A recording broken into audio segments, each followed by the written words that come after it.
Et justement, on va essayer de comprendre d'où provient cette question des 12 califes ou des 12 imams. Parce que justement, ce qui n'est pas dit dans l'interreligieux, dans les fameux débats autour de Genèse 17-20, c'est comment, dans la littérature islamique, comment a été interprété Genèse 17-20. Parce que la manière dont ça a été interprété n'est jamais présentée dans l'interreligieux. On va toujours te parler de Mahomet, mais on ne te parlera pas de tout ce qu'il y a autour. Donc, ce qu'on va faire, c'est on va aborder des hadiths. Alors, le premier hadith, c'est le fameux hadith des 12 califes, d'accord, selon qu'on est du point de vue sunnite, ou des 12 imams, si on est du point de vue des chiites, d'accord, mais ça englobe la même croyance, d'accord, c'est une succession de 12 leaders, alors ceux qui vont qualifier de califes, soit qui vont qualifier d'imams, avec en bout de course, le Mahdi, où sunnites et chiites s'accordent à dire qu'il sera de la famille de Mahomet. Ok ? Et là, ça, c'est rabbinique. Comme on va le voir, c'est un modèle intertribal, j'utilise des mots précis, intertribal, sur fond messianique, rabbinique. D'accord ? C'est pas chrétien. Ok. Donc. Est-ce que tu veux projeter des trucs ou Alors, moi, j'ai pas fait de slide, j'ai rien fait du tout. Mais ça va être des textes. De toute façon, je vais prendre le temps de lire. S'il faut relire, je relirai, il n'y a pas de problème. Et puis, si vous avez des questions, n'hésitez pas à m'interrompre. Ok ? Ça marche. Alors, premier texte. C'est dans le Sahih Muslim. Ok ? Donc, c'est des hadiths qui sont pas. C'est pas des trucs sortis du placard, quoi. Donc, il est dit. La religion. Alors, idéalement, si tu as la référence, comme ça, moi, je vais projeter en même temps. Alors, c'est dans la. Alors, moi, j'ai pris une traduction anglaise. Ah non, pardon, c'est dans sunna.com. Ouais, c'est ça que je vais regarder. Voilà. C'est dans sunna.com et c'est Muslim 1822a. Parce que là, ce qui est important, c'est qu'il faut que les gens comprennent en fait à quoi ils ont affaire quand ils discutent. Quand on leur présente une position, une croyance, il faut comprendre les mécanismes qu'il y a derrière. Et malheureusement, ce ne sont pas nos interlocuteurs actuels qui nous permettent de comprendre. En fait, il faut aller dans leurs bouquins, il faut aller dans leurs textes, d'accord ? Parce que ce qu'il faut bien comprendre, c'est que les interlocuteurs qu'on a aujourd'hui, ils ignorent toutes ces choses-là. Ils le savent, qu'il y a la croyance des 12 califes, etc., etc. Mais ils ne savent pas d'où est-ce que ça provient, d'où est-ce que ça a émergé, dans quel contexte, etc. D'accord ? Ils ne font pas de lien, en fait.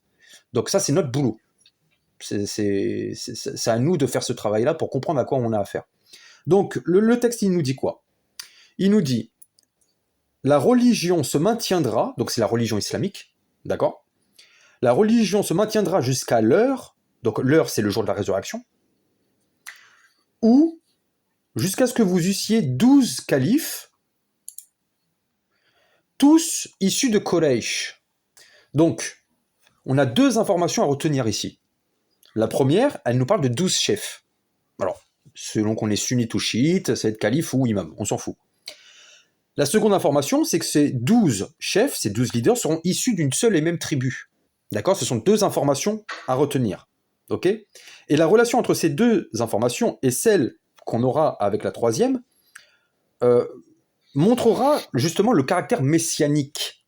Justement, le juif qui avait fait la vidéo, il a pointé du doigt quelque chose justement qui nous permet de faire la transition parfaite, c'est qu'en fait, derrière cette tradition des 12 califes, il y a un arrière-fond messianique. Donc, s'il y a un arrière-fond messianique, d'un point de vue chrétien, c'est clairement antichrist. C'est satanique. D'accord ? Donc, si on montre de manière tangible le caractère messianique de la chose, par définition, c'est antichrist. Oui, parce qu'il peut y en avoir qu'une seule, et c'est Jésus. Exactement. Donc, première information, donc on a 12 chefs. Deuxième information, ils proviennent tous d'une seule et même tribu. Ok. La troisième information, elle est typologique. Ça va être dans le Musnad d'Ahmed ibn Hanbal. Alors, il a été rapporté que Masrouk a dit « Nous étions assis avec Abdullah ibn Mas'ud et il nous enseignait le Coran. Un homme lui a dit « Ô Abu Abdurrahman, as-tu demandé au messager d'Allah combien de califes cette Ummah aurait ?» Abdullah a dit, personne ne m'a posé la question avant vous, depuis que je suis venu en Irak. Puis il a dit, oui, nous avons interrogé le messager d'Allah à ce sujet, et il a dit 12, comme le nombre des chefs des enfants d'Israël. Donc là, on a une troisième information qui est de type typologique. On les compare, ces 12 chefs, ces 12 leaders, aux 12 chefs du temps de Moïse. Ok ? Donc on a trois informations. Première information, donc 12 chefs. Deuxième information, tous issus de Quraysh, une seule et même tribu. Troisième information de type typologique, ils sont comparables aux 12 chefs des tribus d'Israël. Ok, très bien. On a un autre hadith, toujours chez Ibn Hanbal. Alors là, c'est page 395. Voilà. Donc, il a été rapporté que Masrouk a dit, nous étions assis avec Abdullah dans la mosquée, il nous enseignait le Coran, un homme vint et dit, ô Ibn Masoud, ton prophète t'a-t-il dit combien de califes il y aurait après lui? Il a dit oui, comme le nombre des chefs des enfants d'Israël. Très bien. Donc, on a ce paysage-là. Ok? On a ce paysage. Eh bien, ce qu'il faut savoir, c'est que justement, la littérature islamique a rattaché Genèse 17-20 à ces 12 califes. Nous, les chrétiens, à chaque fois, ou même les juifs, à chaque fois, on rattache de manière systématique la promesse d'Ismaël aux enfants d'Ismaël en Genèse 25. Et on pense, naïvement, que les Mahométans font exactement la même chose. Eh ben non. Ils identifient les 12 princes de Genèse 17-20 aux 12 califes mentionnés dans ces hadiths-là. D'accord ? Je vais vous donner par exemple Ibn Kathir. Ibn Kathir dans son Histoire des prophètes. Il nous dit, lorsque Ismaël vint au monde, Dieu inspira à Abraham qu'il aura un fils de Sarah, nommé Isaac. Abraham se prosterna devant le Seigneur en signe de reconnaissance. Dieu lui annonça aussi qu'il avait exaucé ses prières et qu'Ismaël sera béni et qu'il aura une descendance importante d'où émergeront 12 hommes prestigieux et qu'il sera le père d'une grande nation. Les 12 hommes ne sont autres que les califes bien guidés, dont il est question dans ce hadith suivant rapporté dans les Sahih, et il nous rapporte les hadiths qu'on vient de voir là. Donc on a Ibn Kathir dans sa vie des prophètes qui nous le dit, d'accord, qui identifie les 12 califes aux 12 princes Nesséim mentionnés en Genèse 17-20. On a la même chose, toujours chez Ibn Kathir, dans son exégèse sur la sourate 5, verset 11. D'accord ? Où, là, c'est pareil, il va citer, carrément, il va nous dire texto que dans la Torah, il est question de la promesse d'Ismaël et qu'elle est réalisée par le biais des 12 califes. D'accord ? Donc déjà, quand vous venez dans l'interreligieux, quand vous venez en contact avec des Mahométans et qui vous revendiquent Genèse 17-20, dites-vous bien un truc, c'est qu'ils ont ce background. Ils ont cet arrière-plan, eux. D'accord ? Vous ne le savez pas. Vous, automatiquement, pour vous, les 12 princes, c'est les 12 fils d'Ismaël.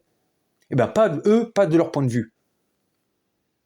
Donc forcément, à partir de là, il y a un problème. C'est-à-dire que là, on ne va pas du tout avoir le même rapport sur la question, par exemple, de la nation. Parce que comme il l'a dit, et comme vous l'avez aussi souligné, mais comme l'a dit le juif là dans la vidéo, la nation, selon qu'on le rattache aux 12 califes ou selon qu'on les rattache aux fils d'Ismaël, ça n'a pas du tout la même dimension. D'accord ? Les Mahométans le voient dans une dimension, on va dire, impériale, c'est-à-dire carrément un empire. Nous, on le voit à l'échelle tribale, et c'est même pas nous qui le voyons comme ça, c'est la Bible. On a l'exemple même avec Israël, d'accord ? Parce que le lexique employé en Genèse 17-20 étant employé justement concernant Israël en Exode 1-7. D'accord ? Même le double méode, etc., tout est employé pour Israël, d'accord ? En Exode 1-7. Et on voit que ils ne remplissent qu'une région de l'Égypte, notamment le nord, d'accord, au niveau du delta du Nil, où ils ne remplissent que la région de Goshen. Et à ce moment-là, on dit qu'ils sont une grande nation. D'accord ? Donc, on a cette dichotomie-là, enfin, c'est pas une dichotomie, on a cette différence, on a ce point de vue différent, et il faut que les chrétiens le sachent. Voilà, Bénévolence, il vient de le mettre. Donc, à gauche, on a la région de Goshen, et on voit justement cet espace qu'ont rempli les Israélites étant qualifiés de grandes nations. D'accord? Donc ça, c'est Exode 1,7. Et à droite, c'est l'étendue territoriale des enfants d'Ishmaël. D'accord? On voit que c'est à peu près similaire. Alors, pour la deuxième carte, je me suis basé sur le désert de Chour. Il y a un autre nom qui est mentionné, en gros, parce qu'il délimite d'un endroit à l'autre nom, j'ai pas su l'identifier Donc, sur la carte. Donc, c'est-à-dire que là, c'est au minima. Ça veut dire que là, c'est au minima, là. Ouais, c'est au minima. Voilà. Mais Donc, si déjà Israël, dans cette dimension-là, est qualifié de grande nation, à droite, en sachant que c'est le minima, il faut rajouter, on va rajouter 30-40% de plus territorial, d'étendue territoriale. Qu'est-ce qu'il faut dire de la situation d'Ishmaël? Donc, bibliquement, on ne peut pas justifier la position islamique. C'est impossible. Il faut sortir, comme il l'a dit, le juif, il faut sortir du paradigme biblique, et justement, eux prennent une perspective impériale. Ok. Donc, quand on va dans la vie des prophètes de Ibn Kathir, ou dans son tafsir, notamment Surat 5, 5 verset 11, bon, il rattache très clairement Genèse 17-20 à la question des 12 califes. Ok.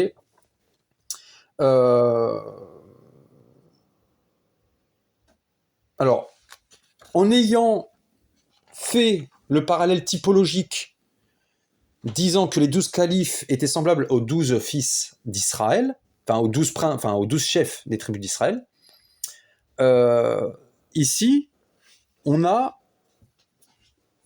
la littérature islamique qui pose un rapport intertribal qui sera similaire à celle d'Israël. Et ça va nous amener sur la deuxième information. La deuxième information nous disait quoi? Que ces 12 leaders seraient tous issus d'une seule et même tribu. Très bien. Ces 12 chefs, tous issus de Quraysh, on nous dit que tout à la fin, on aura le Mahdi. D'accord? Le Mahdi, c'est l'équivalent, comme l'a dit le juif dans la vidéo, en fait, c'est leur messie, très clairement.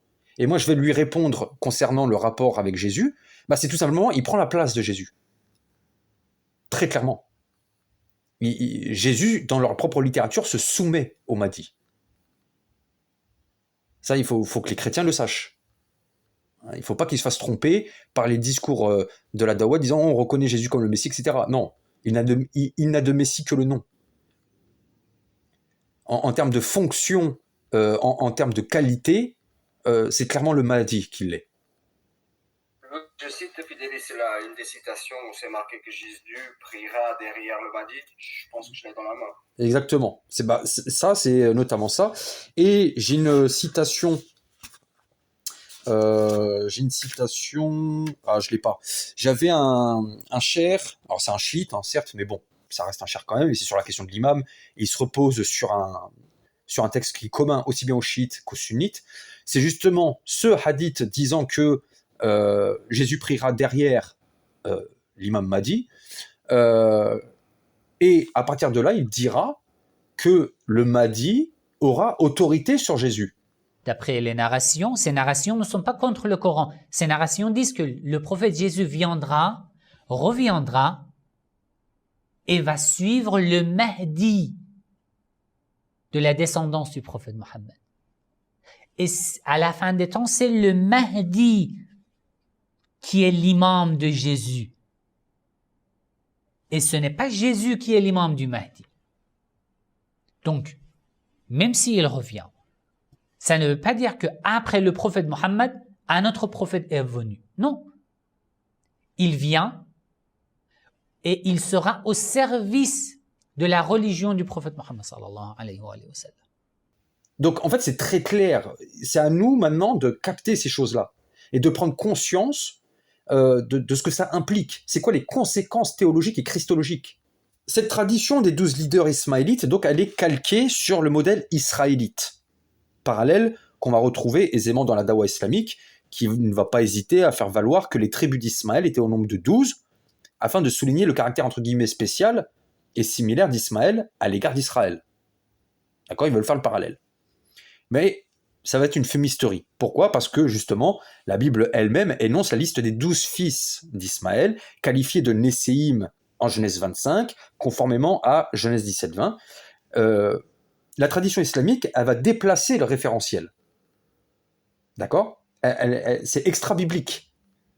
Elle ne peut pas, la dawa ne peut pas rester cantonnée dans les données et dans le paradigme biblique. Ce n'est pas possible, sinon elle ne peut pas justifier l'islam. Ce qui est mis en parallèle n'est pas le nombre de tribus affiliées aux fils fondateurs dans le hadith, mais les chefs de chaque tribu du temps de Moïse. D'accord ? Je vous renvoie par exemple à la sourate 5, verset 12, où justement les chefs des tribus d'Israël sont mentionnés. Le référentiel, il est déplacé dans le hadith pour amener la question des figures qui dirigent les califes, bien que la promesse faite à Ishmaël soit relative à ses fils, pas à des supposés descendants lointains, complètement inconnus du patrimoine littéraire biblique. Ce déplacement du référentiel, il va être révélateur de ce qui se cache derrière. Et on va voir pourquoi. On a noté que la deuxième information rapportée par le hadith précisait que ces califes seraient tous issus d'une seule tribu, d'accord, celle de Quraysh. Cette information, elle n'est pas anodine lorsque nous la mettons en lien avec la typologie des 12 fils d'Israël, que la littérature islamique fait elle-même, on l'a vu, d'accord ? En effet, le modèle du rapport intertribal, parce que là, il nous dit qu'ils viennent tous de Quraysh. Donc c'est-à-dire qu'il y a un rapport qui se fait avec les autres tribus arabes. Et le fait qu'ils te disent qu'ils proviennent tous de Quraysh, c'est pas anodin parce que Quraysh était la tribu dominante.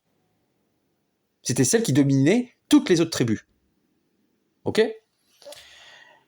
Ce modèle-là, c'est-à-dire les 12 chefs provenant tous d'une seule et même tribu, Quraysh, qui est la tribu dominante par rapport aux autres tribus arabes, eh bien, correspond au modèle intertribal biblique qui a pour vocation de susciter le Messie. Alors, on va regarder ça de plus près. Où est-ce qu'on voit ça ? Eh bien, en Genèse 49. En Genèse 49, versets 8 à 12, on a Jacob, donc, qui est sur son lit de mort, qui fait donc ses dernières bénédictions, etc., et sur ses fils, et il vient sur le cas de Judas. Et voici ce qu'il nous dit. « Judas, tu recevras les hommages de tes frères. Ta main sera sur la nuque de tes ennemis. Les fils de ton père se prosterneront devant toi. Judas est un jeune lion. Tu reviens du carnage, mon fils. Il ploie les genoux. Il se couche comme un lion, comme une lionne. Qui le fera lever ?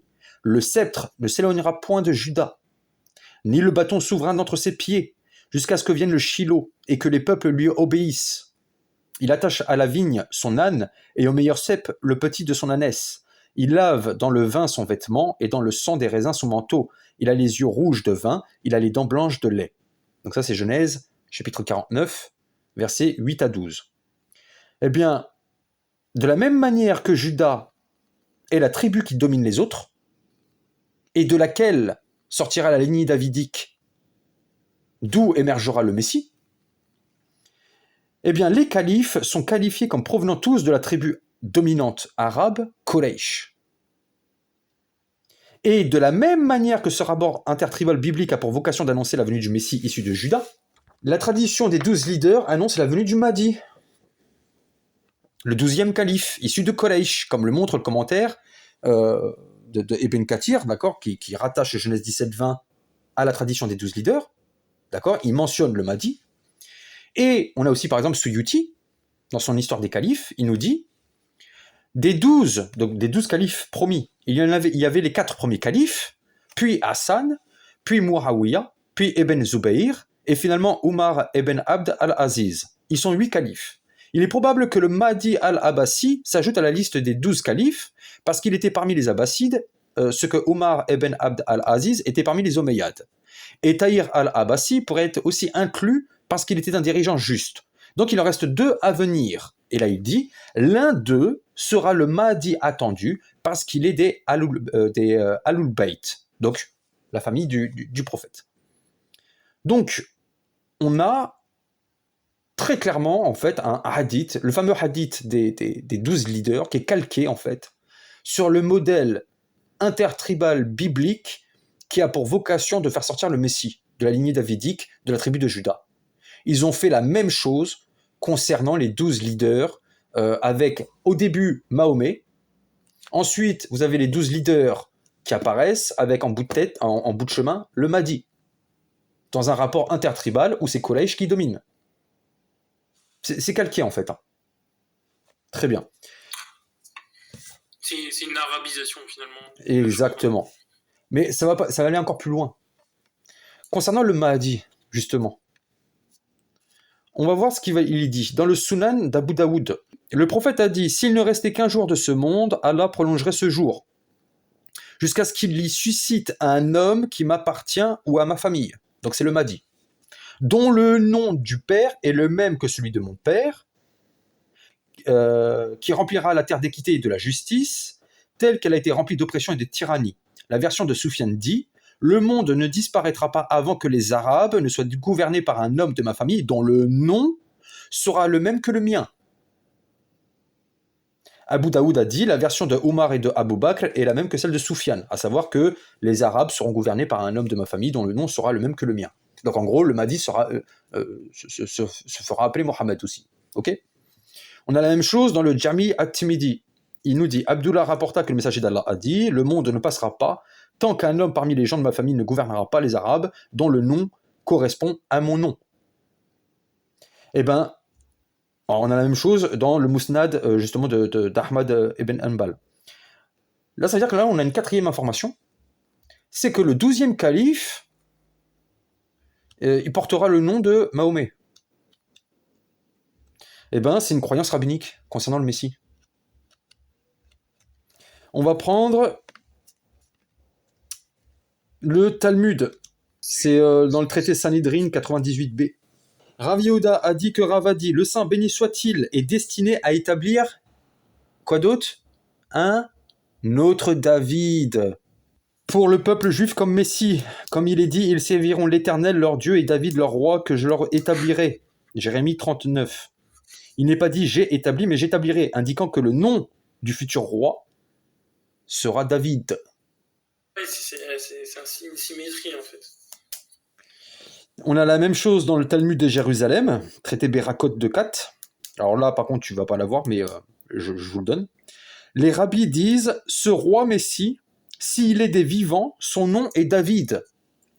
S'il est d'entre les morts, son nom est David. » Rabbi Tanouma a dit « Je déclare la raison », donc je donne la base, Psaume 18, 51, « Il fait preuve de bonté envers son oint, donc envers son Messie, envers David. » Donc, soit que ce soit de manière symbolique, soit que ce soit de manière littérale, les rabbins vous disent que le Mashiach, ben David, s'appellera lui-même David. Qu'est-ce qu'il nous dit à propos du Mahdi ? C'est-à-dire qu'en fait, dans la tradition des 12 califes avec en bout de course le Mahdi, Mahomet prend la place de David, en fait. Il prend la place de David et le Mahdi prend la place du Messie. Donc on est vraiment dans un décor messianique. Et c'est pas anodin, d'ailleurs, si certains apologètes utilisent Genèse 49:10 pour dire que Mahomet a été annoncé dans la Bible. Alors, l'aboutissement de cette typologie messianique sera de transférer la royauté, le trône, donc de David, à Mahomet. Mais explicitement. Dès le IXe siècle, par exemple, des apologètes mahométans, qui sont issus du christianisme, se reposèrent sur Ésaïe 9:6 pour légitimer Mahomet. Je peux citer des noms, Ibn Rabban Tabari, 9e siècle. On a Ibn Hazm, alors lui, il est relativement tardif, mais il provient d'une famille qui s'était convertie. Et suite au travail de ces apologètes, nous précise la professeure Uri Rubin, je cite, « Ces représentations bibliques prirent plus tard la forme d'un hadith prophétique diffusé sur l'autorité d'un compagnon, qui est Ibn Abbas, où Mahomet affirme être nommé dans la Torah comme celui qui porte l'épée sur son épaule, qui est un renvoi à Ésaïe 9:6. 9.6, 9.7. En d'autres termes, on a justifié ces interprétations en forgeant a posteriori des hadiths. D'accord, c'est pas l'inverse.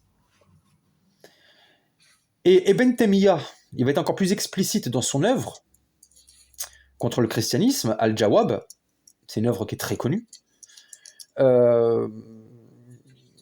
Et dans cette œuvre-là, en fait, Ibn Taymiyyah, il expose les versets classiques employés par la Dawa pour affirmer que Mahomet, il est annoncé dans l'écriture. Et arrivant à la 10e prophétie qui, selon lui, annonce la venue de Mahomet, voici ce qu'il nous dit à propos de Ésaïe 9.6, donc qui est la 10e prophétie selon lui. Ésaïe a été témoin de la vérité de la prophétie de Mohammed. De plus, il a décrit spécifiquement sa fonction. Et là, texto, il le mentionne assis sur le trône de David. Ce qui indique qu'il héritera des enfants d'Israël de leur prophétisme et domination. Donc en fait, pour faire court, à l'échelle macroscopique communautaire, de manière inconsciente, Mahomet, c'est le nouveau David arabe. D'accord ? Mais sans poser les mots. Ils vont pas vous poser les mots. Mais ils vont le croire. C'est quelque chose qui est naturel chez eux. Et chez les apologètes comme Ibn Taymiyyah, etc., c'est recherché. C'est-à-dire qu'il y a un processus de messianisation qui s'opère.